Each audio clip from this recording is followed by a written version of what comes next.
Vous êtes sur le point de rencontrer Nirav Modi, un homme né dans une famille de marchands de diamants. Sa famille est dans le commerce depuis des générations, et Nirav était destiné à suivre leurs pas. Il est né le 27 février 1971 à Palampur, dans l'état du Gujarat, en Inde. La famille de Nirav était très respectée dans la communauté, et ils étaient connus pour leur excellent goût en matière de diamants.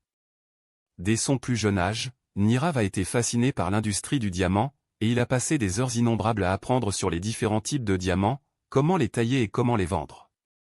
Il était un apprenant rapide, et il est bientôt devenu un expert dans le domaine. La famille de Nirav était très favorable à ses intérêts, et ils l'ont encouragé à poursuivre sa passion pour les diamants. Il a fréquenté la Wharton School de l'Université de Pennsylvanie, où il a étudié les affaires et l'économie. C'est pendant son séjour à Wharton que Nirav a rencontré sa future épouse, Amy, la fille d'un homme d'affaires du diamant. Amy était belle, intelligente et charmante, et Nirav a été immédiatement sous son charme. Les deux ont commencé à sortir ensemble, et ils se sont finalement mariés. La famille de Nirav était ravie de l'union, et ils ont accueilli Amy dans leur famille avec les bras ouverts. Après avoir terminé ses études, Nirav est retourné en Inde et a commencé à travailler avec son oncle maternel, Mehul Choksi. Choksi était à la tête du Gitanjali Group, une société de joaillerie de détail avec plus de 4000 magasins en Inde. Nirav a appris beaucoup de choses de Choksi, et il est rapidement devenu un expert de l'industrie du diamant. Il a travaillé dur, et il a bientôt commencé à se faire un nom dans le monde des affaires.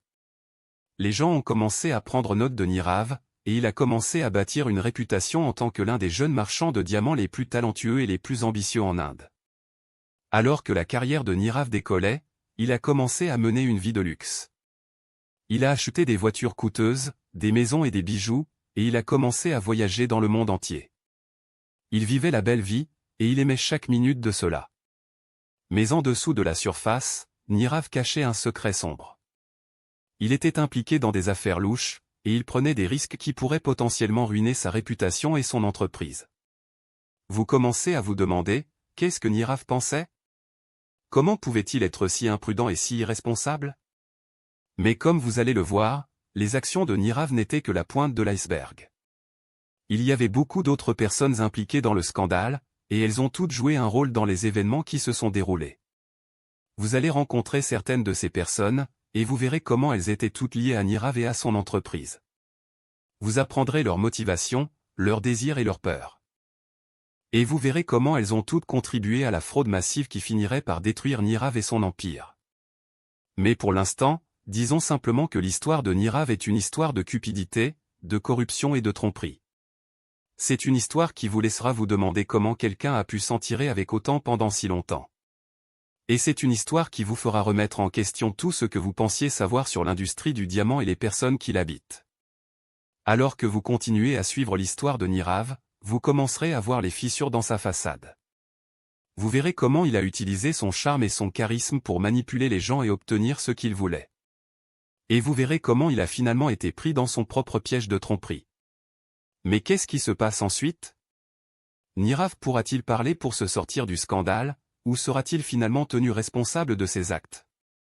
La réponse à cette question est encore incertaine, mais une chose est certaine, l'histoire de Nirav est loin d'être terminée. Et tandis que vous attendez avec impatience de voir ce qui se passe ensuite, vous ne pouvez pas vous empêcher de vous demander, quels autres secrets Nirav cache-t-il? Le twist que personne n'avait prévu a finalement été révélé. La demande d'asile politique de Nirav Modi a été rejetée, et il est maintenant confronté à une extradition en Inde. Le verdict est une surprise pour beaucoup, et c'est un témoignage de la détermination des autorités indiennes à faire rendre des comptes à Nirav. Alors que la nouvelle se propage, vous verrez les réactions des personnes impliquées dans l'affaire. Vous découvrirez comment les événements se déroulent et comment les personnages principaux réagissent à la nouvelle. Mais pour l'instant, la question est, qu'est-ce qui se passera ensuite? Nirav pourra-t-il échapper à la justice, ou sera-t-il finalement tenu responsable de ses actes? Seul l'avenir nous le dira.